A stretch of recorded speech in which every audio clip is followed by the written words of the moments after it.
Hello, नमस्ते, good morning. Bharat 24 पर आपका बहुत बहुत स्वागत है। खबरों में मैं हूं आपके साथ साक्षी मिश्रा और मैं हूं आपके साथ सचिन दुबे। शुरुआत करेंगे और बात करेंगे ठंड की। पारा गिरने की वजह से अब ठंड लगातार बढ़ रही है और लोगों की मुश्किलें भी बढ़ रही हैं। दिल्ली एनसीआर में आपको जानकारी दे कि 24 तक के लिए अब ऑरेंज अलर्ट जारी कर दिया गया है। यानी कि आपको यह बता दें कि 24 तारीख को ये बात सबके सामने रखी गई, ठंड बढ़ने वाली है, इसीलिए अब हमें अलर्ट रहना होगा। और देखिए आने वाले वक्त यानी कई दिनों तक अभी ऑरेंज अलर्ट जारी रहने वाला है। ये बड़ी खबर हम आपको बता रहे हैं। देखिए, अगले 24 घंटे के लिए ऑरेंज अलर्ट दिल्ली में जारी कर दिया गया है। ठंड के साथ घने कोहरे ने लोगों की मुसीबत जो है वो बढ़ा दी है। न्यूनतम और अधिकतम तापमान की बात करें तो उसमें गिरावट दर्ज की गई है। दिल्ली में 4.1 डिग्री रहा न्यूनतम तापमान। पंजाब में और अगले 4 दिनों के लिए कोहरे का अलर्ट जो है वो जारी कर दिया गया है। हम बात करें आईएमडी डिपार्टमेंट की तो आईएमडी ने जारी की घने कोहरे की चेतावनी। ये बड़ी खबर हम आपको बता रहे हैं। पारा गिरने की वजह से उत्तर भारत में अब ठंड बढ़ चुकी है, लोगों की परेशानियां बढ़ रही हैं। दिल्ली में 24 घंटे के लिए ऑरेंज अलर्ट जारी कर दिया गया, यानी कि अभी भी देखिए आपको सावधान रहने की जरूरत है। ठंड लगातार बढ़ती जा रही है, तापमान में गिरावट हो रहा है, कोहरा चारों तरफ देखने को मिल रहा है। इसके अलावा देखिए पॉल्यूशन भी थोड़ा बहुत देखने को मिल रहा है। लेकिन इसीलिए हम आपसे यही अपील कर रहे हैं कि सावधान रहें, सतर्क रहें, क्योंकि देखिए पारा गिरने की वजह से जो ठंड है वो बहुत ज्यादा बढ़ती हुई दिखाई दे रही है। इसलिए 24 घंटे के लिए ऑरेंज अलर्ट दिल्ली एनसीआर में लागू कर दिया गया है।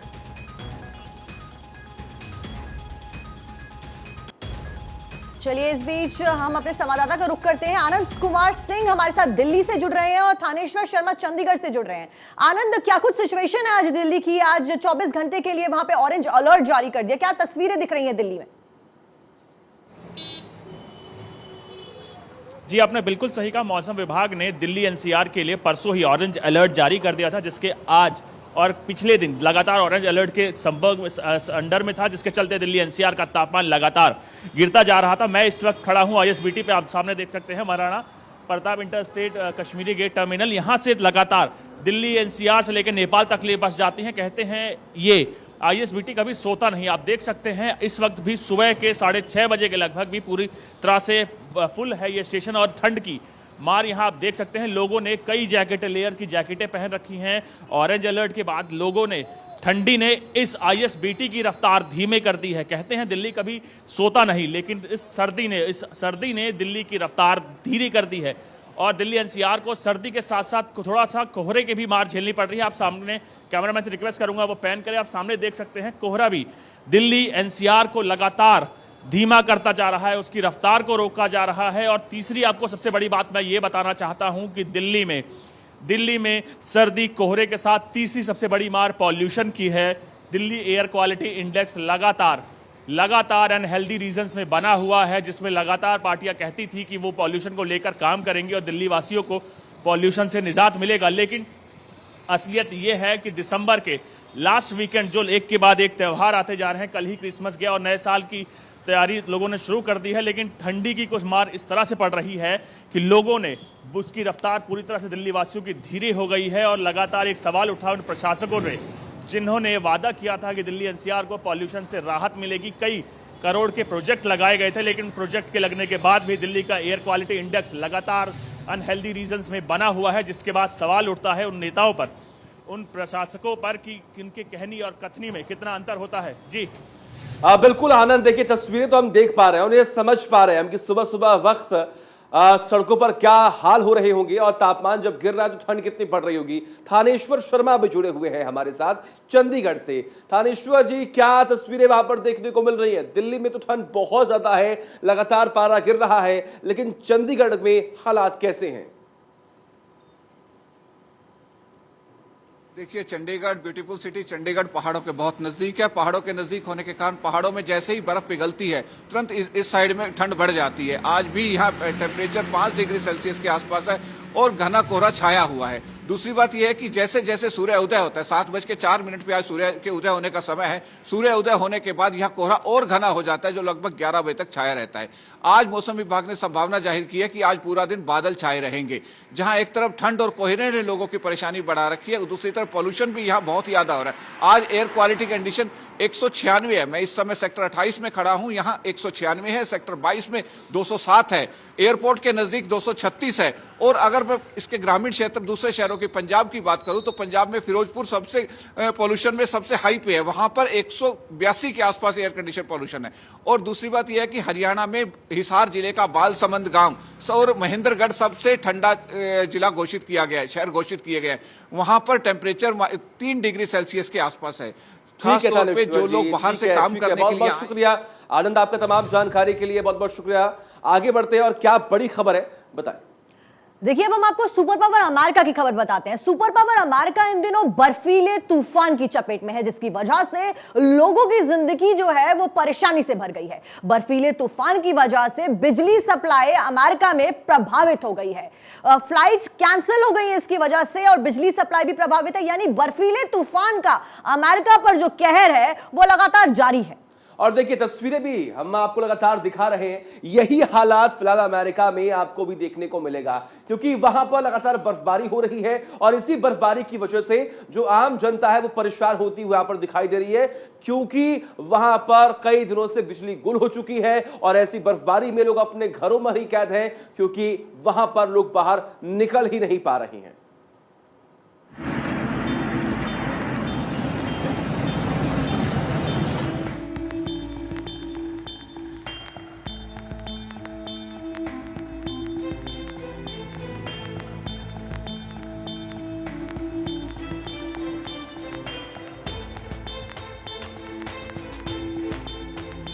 दुनिया भर में सर्दी का मौसम है, बर्फबारी से खूबसूरत तस्वीरें सामने आ रही हैं, लेकिन यही बर्फबारी अमेरिका में कहर बनकर टूट रही है।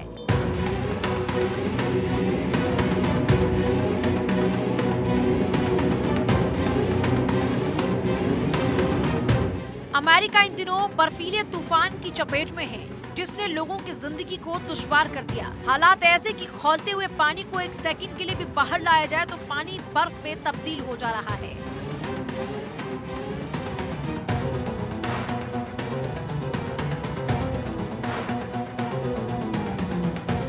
बर्फीले तूफान से पावर सप्लाई पूरी तरह ठप है, लोग अंधेरे में रहने को मजबूर हैं। ठंड के साथ तेज बारिश ने पूरे अमेरिका को घर में बंद करके रख दिया है। करीब 20 करोड़ लोग ठंड से बेहाल हैं। मिशिगन में तापमान -17 डिग्री से नीचे पहुंच गया। खराब मौसम की वजह से करीब 20 करोड़ लोग ठंड से बेहाल हैं। मिशिगन में तापमान -17 डिग्री से नीचे पहुंच गया है। खराब मौसम की वजह से 10,000 से ज्यादा फ्लाइट्स कैंसिल करनी पड़ी, जिससे लोग क्रिसमस पर अपने घर तक नहीं पहुंच पा रहे। अमेरिका का यह बर्फीला तूफान करीब 2000 मील के इलाकों को अपनी चपेट में लिए हुए है। कनाडा के पास ग्रेट लेक से लेकर मैक्सिको की सीमा के पास रियो ग्रांडे तक ये तूफान फैला है।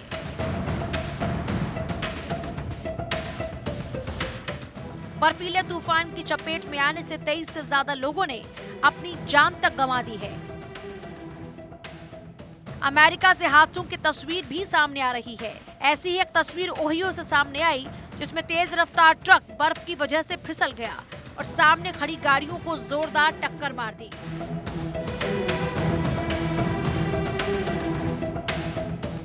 बहुत सी ऐसी तस्वीरें सामने आई जिसमें लोग परेशान होते दिख रहे हैं। न्यूयॉर्क में भी लगातार हो रही बर्फबारी की वजह से हालात बेहद खराब दिख रहे हैं। यहाँ पर रेस्क्यू की गाड़ियाँ भी बर्फ में फंसती दिखाई दे रही हैं।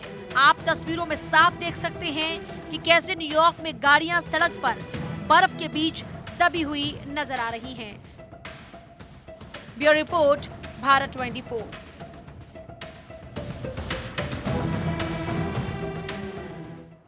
चलिए खबरों में आगे बढ़ते हैं, आपको दिखाते हैं रूस यूक्रेन युद्ध से जुड़ी हुई 24 बड़ी खबरें। रूस और यूक्रेन के बीच महायुद्ध है जारी। दोनों देशों के लड़ाके लगातार हमला कर रहे हैं, एक दूसरे को नस्तनाबूद कर रहे हैं। रशियन आर्मी पर यूक्रेन ने गोले बरसाए, जिसमें कई रूसी सैनिकों की मौत हो गई। बागपुर में युद्ध की ताजा तस्वीरें आई सामने। 46वीं एयर मोबाइल ब्रिगेड के सैनिक ने जमकर कहर बरपाया। बखमुत में यूक्रेन के सैनिक का हमला कर रहे हमले में रूस को पीछे हटने पर मजबूर कर दिया।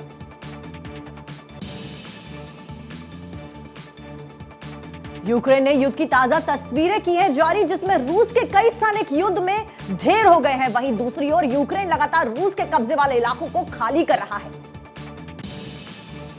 मरिंका में भी युद्ध ने विकराल रूप ले लिया है। रूस और यूक्रेन एक दूसरे पर धनाधन अटैक कर रहे हैं। हमले में 1 लाख रूसी सैनिकों के मारे जाने का दावा किया है यूक्रेन।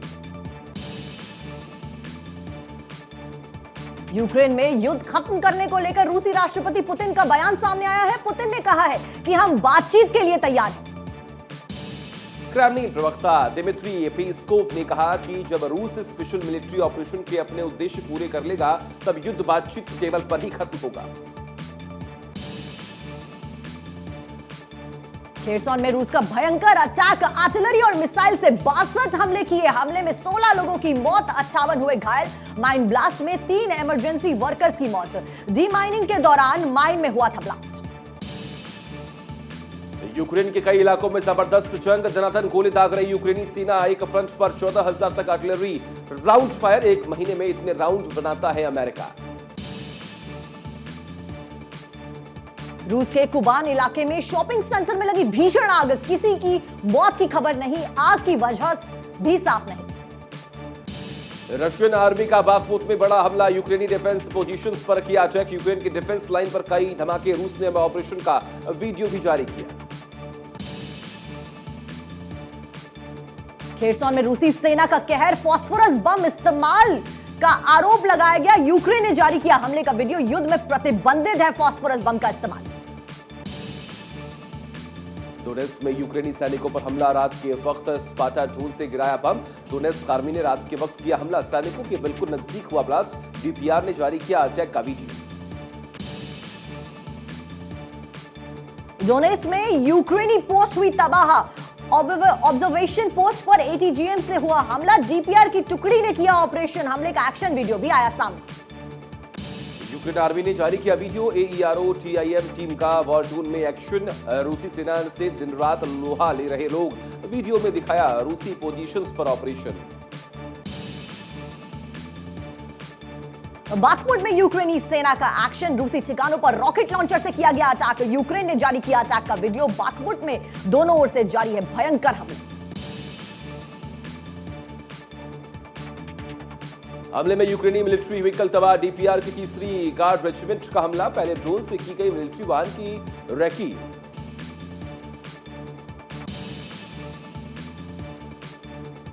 रूसी आर्टिलरी पर यूक्रेन की आर्मी का कहर। रूसी ग्रैड रॉकेट सिस्टम किया तबाह। कई रूसी हॉविट्जर तबाह करने का किया दावा। यूक्रेन ने आर्टिलरी हमले में बनाया निशान। यूक्रेनी आर्मी ने बोला इमारत से हमला, रूसी पोजीशंस पर रॉकेट्स की बारिश। यूक्रेनी आर्मी ने जारी किया एक्शन का वीडियो। बागमुत में यूक्रेन आर्मी का प्रहार, स्वदेशी मल्टीपल रॉकेट लॉन्चर से हमला। पिकअप ट्रक पर माउंटेड रॉकेट सिस्टम से अटैक। NAR-S8 से यूक्रेनी आर्मी करती है सटीक हमला। घर में यूक्रेन आर्मी ने बनाया ठिकाना। एटीजीएम से हमले कर रही यूक्रेन आर्मी। हमले का एक्शन वीडियो जारी किया गया। रूसी सेना पर टूटा यूक्रेनी आर्मी का कहर। अमेरिकी ग्रेनेड लॉन्चर से किया अटैक। यूक्रेन की आर्मी की पोजीशन का वीडियो हुआ जारी। ताबड़तोड़ फायरिंग करते दिखे सैनिक। वॉर जोन में यूक्रेन आर्मी का हौसला बढ़ा। कीव में दौरा करने पहुंचे कमांडर सेर्ही नेइफ। जवाबी कार्रवाई का लिया जायजा। यूक्रेन ने जारी किया ऑपरेशन का वीडियो। रूस यूक्रेन के बीच भयंकर जंग जारी। एनकाउंटर का वीडियो आया सामने। रूसी पोजीशन पर ताबड़तोड़ फायरिंग। यूक्रेन ने अमेरिका से मांगे थे अटैक एयरक्राफ्ट। यूक्रेनी रक्षा मंत्री ने की थी एयरक्राफ्ट की मांग। अमेरिकी रक्षा मंत्री ने कर दिया था इनकार। यूक्रेन ने मांगे थे 100 थंडरबोल्ट एयरक्राफ्ट।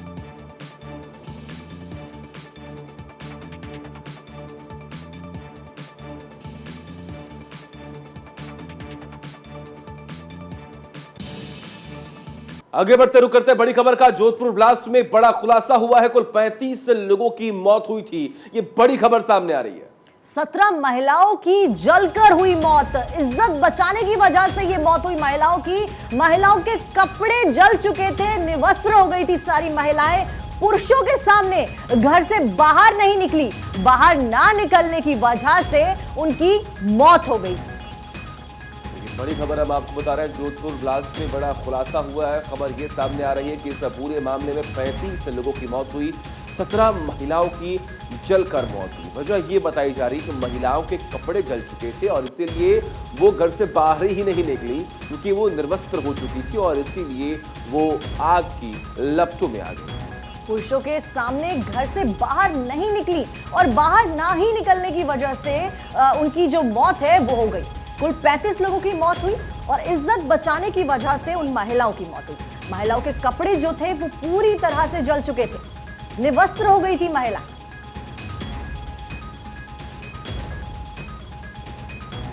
ये बड़ी खबर हम आपको बता रहे हैं, जोधपुर का ये पूरा मामला, और इस मामले में तमाम बड़े खुलासे हो रहे हैं। खुलासे ये हुए हैं कि 35 लोगों की इस पूरे मामले में जान गई थी, जिसमें से 17 महिलाएं थी और 17 महिलाओं की जलकर मौत हुई थी। अगली बड़ी खबर है दिल्ली से। दरअसल श्रद्धा मर्डर केस से जुड़ी एक बड़ी खबर सामने आई है। आरोपी आफ्ताब का वॉइस सैंपल लेगी पुलिस और सुबह 8 बजे आफ्ताब का वॉइस सैंपल जो है ये लिया जाएगा, कलेक्ट किया जाएगा। आफ्ताब के नार्को टेस्ट में हुआ था बड़ा खुलासा। ये बड़ी खबर हम आपको बता रहे हैं, आफ्ताब ने श्रद्धा की हत्या की बात कबूल की थी। आफ्ताब के नार्को और वॉइस सैंपल का मिलान होगा। आरोपी आफ्ताब की न्यायिक हिरासत 14 दिन बढ़ी है। फिलहाल आफ्ताब दिल्ली तिहाड़ में बंद है। ये बड़ी खबर हम आपको बता रहे हैं। देखिए, आफ्ताब और श्रद्धा मर्डर केस से जुड़ी ये बड़ी खबर आपके सामने। वॉइस सैंपल लिया जाएगा आफ्ताब का।